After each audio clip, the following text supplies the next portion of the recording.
Hello, fellas and ladies. Oh my god, Critics' Choice yesterday, and as if time is irrelevant, yet it controls us all. SAG is so soon after. The nominations, I should say, not the wins. We got some time for that one. These are important. It's coming out the same day as DGA, but our first, major guild, above the line guild nomination. We got a couple, small tech guilds, but these are, the big leagues. Or you can look at something like Wiccan and be like, oh, this is a big test. Where it's like, yeah, of course it got the production design guild. That makes sense. But it's like, this is the acting.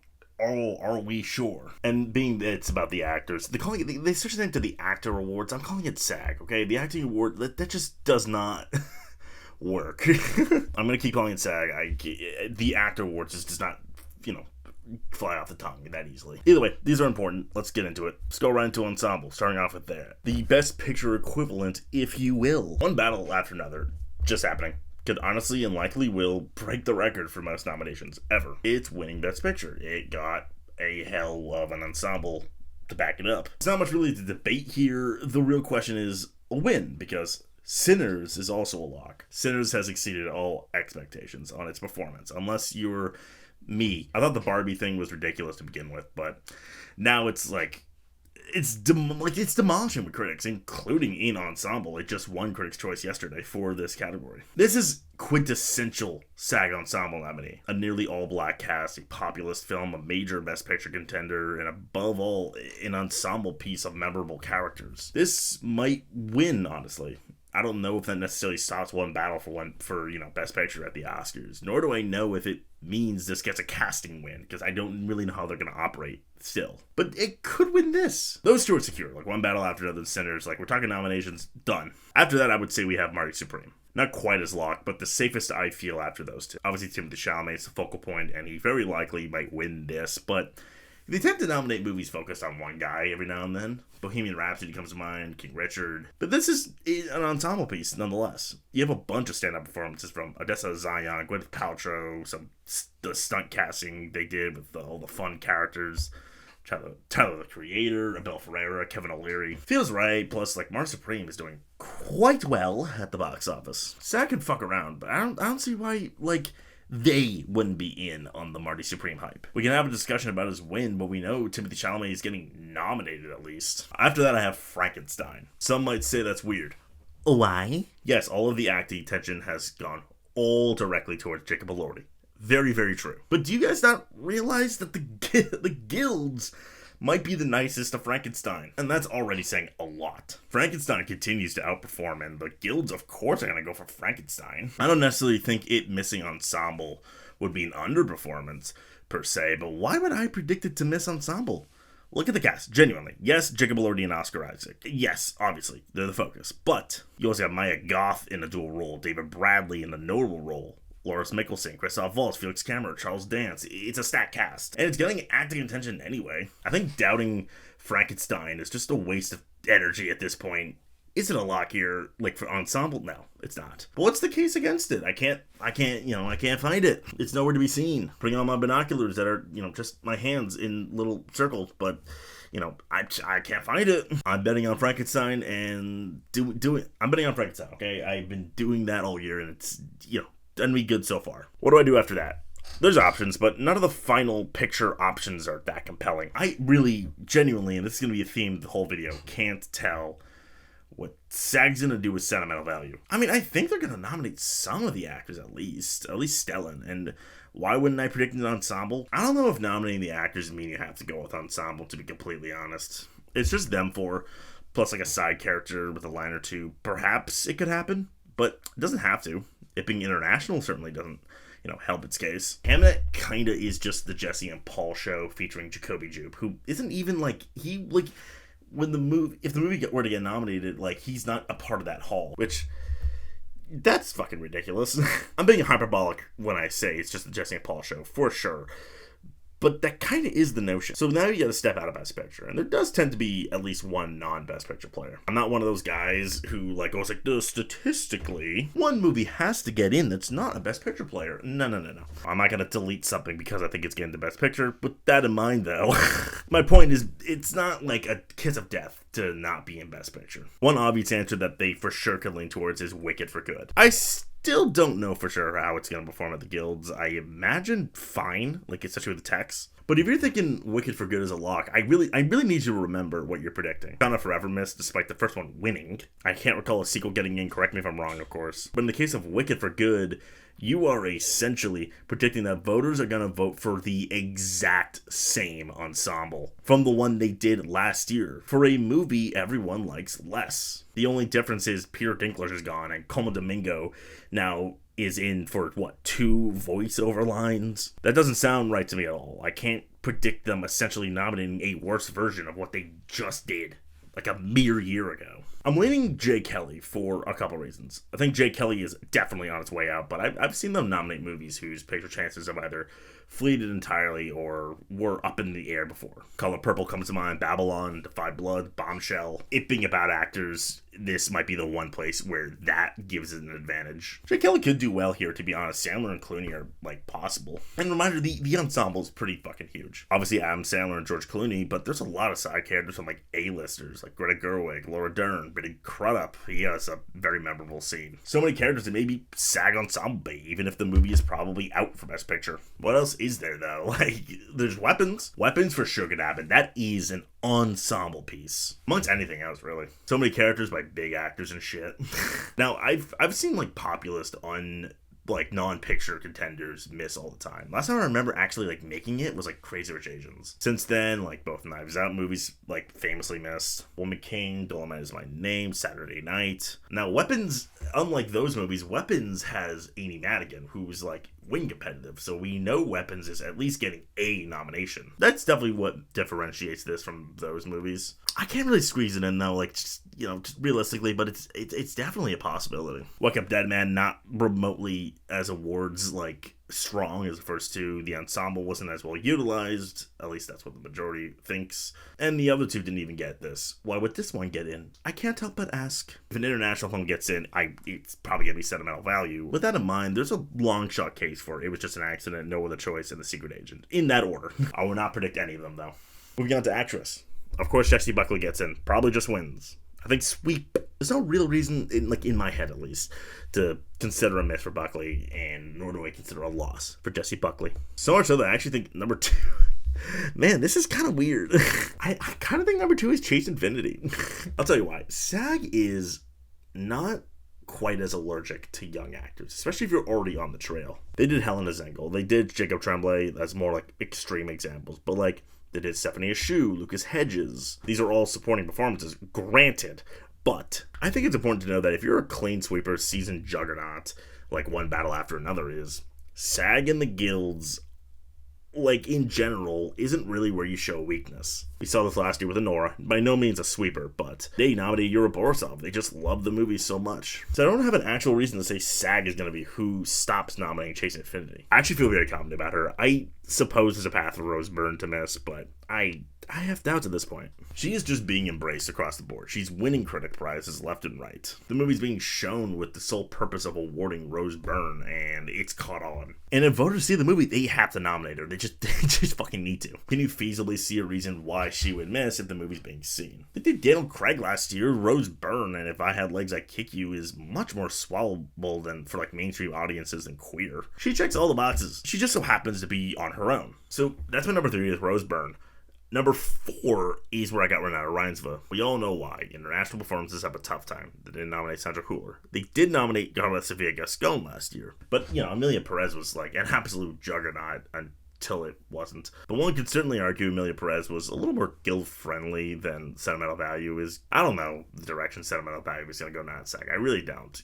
Guilds in general, really. But when Ara Reinsva has built up enough goodwill, I feel like she could, miss, but I don't have enough cause to actually predict she misses. I don't want to predict she misses and then she gets in. Sentimental Value is strong, and while I could dismiss her missing if everyone else's Sentimental Value missed, I am predicting at least one of her co-stars get in, so I think for the last slot, I'm going with Emma Stone. Begonia hasn't really shown any sign of true weakness, and yet the energy seems to be that it might just miss at the end of the day. I never really got why Emma Stone was getting in on her own, but that seems to be where we're headed.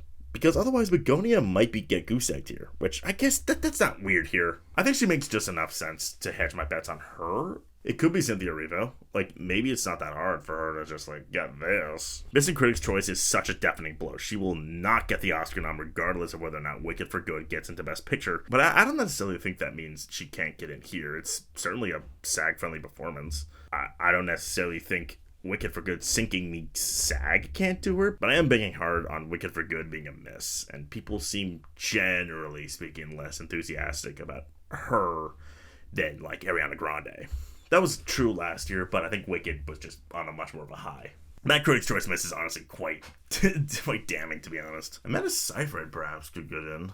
That's possible. The movie isn't really SAG bait, but she is. The movie is doing, so bad. But even she's managing to sneak in here and there. The Testament of Anne Lee is performing too shitty for me to, call her, though. Kate Hudson people are actively still, they're saying shit that's such SAG bait. Get out of here, come on. Song Sung Blue is a fucking ghost. I'm not buying this Kate Hudson chicanery. I know she's a conventional nomination. I know. Especially for SAG. I know they did, Amy Adams for Hillbilly Elegy and shit, but this is such a nothing movie. It's a joke. She could happen here, I suppose, but I am fine betting she doesn't. I can see a surprise nomination here that gets in over Emma Stone or even Renata Reinsve. I suppose Kate Hudson is a possibility. Tessa Thompson, I would certainly call an option. Jennifer Lawrence, if they feel like star-fucking. Eva Victor, if they feel cool. I don't know if Sydney Sweeney is even worth mentioning at this point. Technically SAG bait, but, Christy is Christy. Makes Song Sung Blue look like $1 billion smash. Best Actor. So, to be blunt, top 3, maybe even top 4, is secure. Timothée Chalamet for Marty Supreme. Leonardo DiCaprio for One Battle After Another. Even if you somehow think Michael B. Jordan is missing the Oscar, he is 100% getting in here. Those are secure, and then I think Ethan Hawke is pretty set here. He's simply been everywhere. He's a top tier contender. That plus the fact that he's SAG bait too, the fucking max. It's a biopic performance with 100 flashy monologues. If he missed here, that would actually shock me. What's up to you, and I guess me, next is that last slot. And I would say there are actually a lot of options. This one's kind of sticky. If the Globes can do Oscar Isaac, why wouldn't SAG? I feel like this makes a lot of sense at SAG. A lot. I really think they're gonna go fucking nuts for Frankenstein. That doesn't mean for sure that SAG does Oscar Isaac, per se. Again, all the acting attention's so on Jacob Elordi. But he is doing a lot. And again, the expectation is that the guilds are gonna really fall for Frankenstein. They did nominate, Christian Bale for Ford vs. Ferrari and, John David Washington for Black Klansman. Not really getting all the hype but the guilds love the movie so much that they do it. Considering switching, because I'm going with Dwayne Johnson. Perhaps strategically. Spoiler, I guess, but I'm going with Emily Blunt in supporting actress. Predicting her but not Dwayne Johnson doesn't make sense in my head. The other way around tracks a little more. But realistically, this nomination simultaneously is SAG bait, such a SAG thing, and isn't at the same time. Yeah, Dwayne Johnson, megastar, biopic, caked in makeup. But it's not an Oscar bait performance. He's gentle and slight. That dichotomy actually makes me a little more comfy in my mind. But I'm really battling between him and Oscar Isaac. I think I'm leaning Dwayne Johnson. I'm gonna be so fucking pissed off if I don't swap to Oscar Isaac and he gets in. Shit. But let me be clear, it's not as simple as Oscar Isaac and Dwayne Johnson are the only options, because they aren't. There's a couple options here, and I truly can't tell who has the edge between those two. But who's next? Oh, yeah, a couple of mad lads, that's for sure. Joel Edgerton is an option. People are saying SAG wouldn't do this, but why the fuck not? Movie's doing good, and it's audience friendly enough for me to say I don't see why Joel Edgerton can't. I'm not predicting him, but maybe he's stronger than we realize. He is so far he's gotten 100% of the major precursors, and even has more critic nominations than Wagner Moura. There's also Jesse Plemons. I don't understand why Jesse Plemons has been shafted in favor of Emma Stone. And maybe it'll be something I don't know, similar to when Javier Bardem got in for Ricardo's Here, where it was all about Nicole Kidman, but then SAG showed that Bardem was also as loved, because why wouldn't he be? Those are obviously biopic performances. It's not black and white. Nonetheless, I do think Jesse Plemons can make a comeback. I'm not done with him. George Clooney makes enough sense here. Jay Kelly in general feels dead, but I am predicting an ensemble, so I guess I gotta at least consider Clooney. He just hasn't been performing. He obviously loudly missed Critics' Choice, but also Critics, he's done nothing. Sandler's not killing it either, but he got stuff. I can't justify predicting Clooney. I can. Like, he's playing an actor and all that shit. He just feels like long gone in a way. Jeremy Allen White, remember him? SAG could do it. They did do Jennifer Hudson for Respect. But Springsteen's gone, and he's just not being, like, baity like that for me to believe he'll pull it off.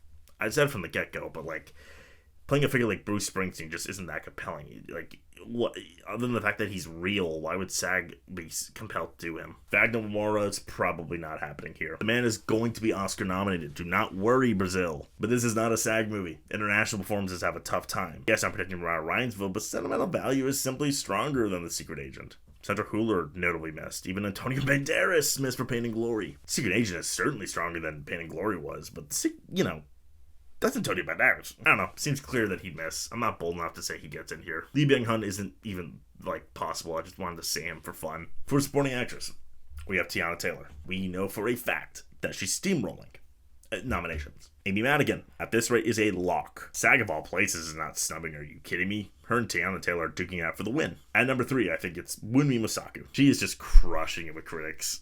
Sinners in general is probably gonna have a nice SAG day. She's been riding along the Sinners love much more than anyone anticipated. If SAG snubs her, that's it, she's done. But why would they? She tracks. I think she'll be fine here. Honestly, I'm good. I'm comfy. Ariana Grande should also be fine here. If she missed this, whoa, get rid of her. But I won't bet against her here. She is well liked enough. She's a pop star. It's a very populist organization that's voting for this. I think the passion for this performance has kind of dissipated alongside the movie, especially now that her win is pretty off the table. But I do think at least SAG, she should be fine. I won't rule out a snub, but I would be a little shocked if she didn't get in. Then I'm going to round it out with Emily Blunt for The Smashing Machine. That Globe nomination kind of, startled me. Really caught me off guard. She seems about right for a SAG, nomination. I think her and Dwayne getting in, for SAG, makes enough sense. Smashing Machine, nobody cares about. And yet it's got,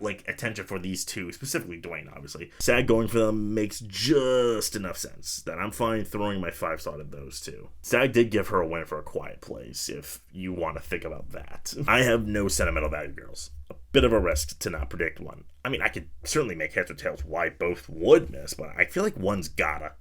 I only have 5 slots, hands are tied and cuffed up. But that's dangerous because, usually when a dual performance, supporting duo, both miss SAG, it tends to lead to one of them missing the Oscar. So I feel like I gotta predict one, but I'm not. Weirdly, I think Inga Elias has the edge over Elle Fanning. I think many have caught on to that being true for the Oscar, but perhaps justifiably not so much here. Elle Fanning is a name, although, with all due respect, not much of an A-lister. My thing is, if they see some of the value, they're gonna nominate it here, why wouldn't it be Inga? You watch that movie and I just don't see how it's possible for them to snub her. I say as I predict her to be snubbed. That's a stacked category thing, not an Inga thing. Many are gonna predict Odessa Zion and justify it by saying Monica Barbara. I guess you can, but how do we know that she's the one for Marty Supreme and not Gwyneth Paltrow? Craig's going nuts for Odessa and not Gwyneth is natural, but I still think Gwyneth has the edge with the industry. If it even matters, it could be neither, but I think there's a path for one to make it here, perhaps. Regina Hall for one battle, she would be getting it off the strength of the movie, but that doesn't tend to happen for performances like this, at least not exclusively at SAG, especially when there's already a lock in the category. Mia Goth, that would be funny.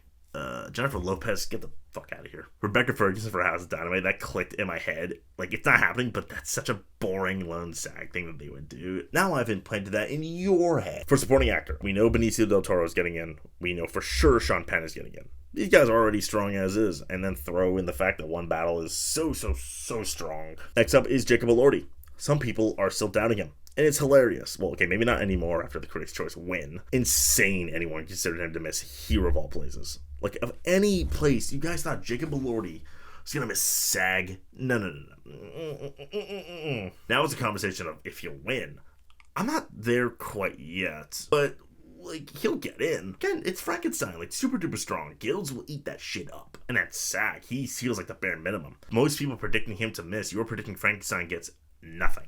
And that's silly. He'll get in. After that, in theory, it's easy for me to just, say the easy 5. There's some level of intrigue, I would say, even if I am going with that default 5. Stellan Skarsgård and Paul Mescal. Stellan Skarsgård, it's same sentiment I've said for the other sentimental value actors. If he misses, we all know why. I feel like he's the toughest one of the sentimental value bunch, given that he's a Hollywood actor, but nonetheless, he's stumbleable here, I guess. Paul Mescal seems to be catching on that he's the weak link of the easy 5. Especially now after Elordi's Critics' Choice win. He's kind of doing shit with critics, too. Him missing SAG isn't, impossible. He seems settled for the Oscar, but then again, they could, SAG can pull some shit.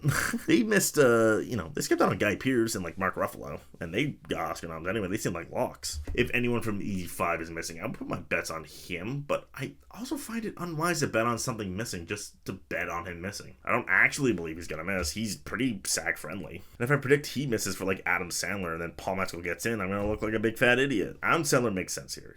I still think he has a shot here. I just can't squeeze him in. I can put him in over, Paul or Stellan Skarsgård and get 4 out of 5 no matter what. But I don't think Sandler is, clearly who's, the only one on the outside looking in. They could go Delroy Lindo for Sinners. Sinners is crushing, but I'm gonna get his fucking ass eaten out by SAG. Does that necessarily mean it reaches him?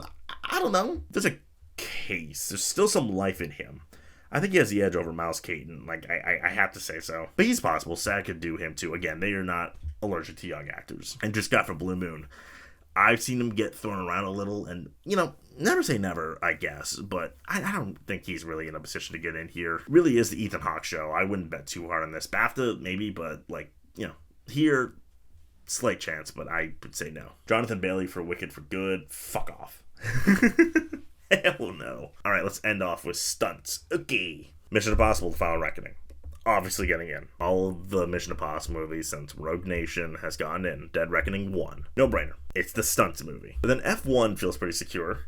Race stunts is a pretty obvious stunt accomplishment, all the car shit. That's a no-brainer. Same can somewhat apply to One Battle After Another. Yeah, that's so getting in.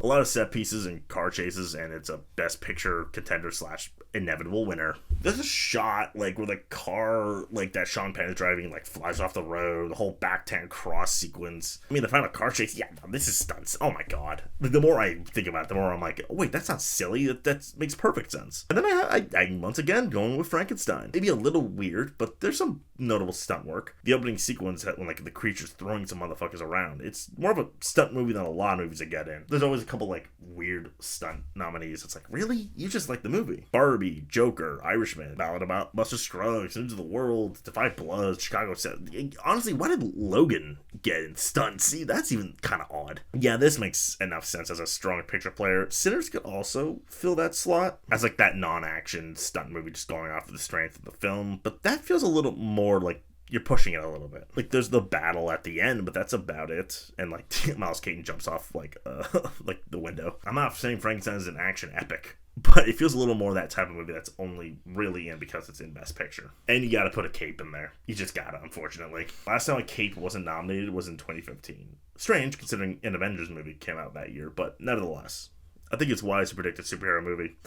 And Superman is clearly the superhero movie of the year. Although a dismal year for capes, I will say. They seem to be falling out of the culture conversation faster and faster. But Superman was the exception. Makes enough sense. There's a lot of flying shit in there. Thunderbolts makes a little more sense as a stunt movie for capes, but I feel that movie is too invisible. Wicked is possible still. I mostly just don't have it in due to space more than anything. I actually kind of tracked that this could get stunts here, but space. Man, the movie's collapsing anyway. Avatar, I should have it.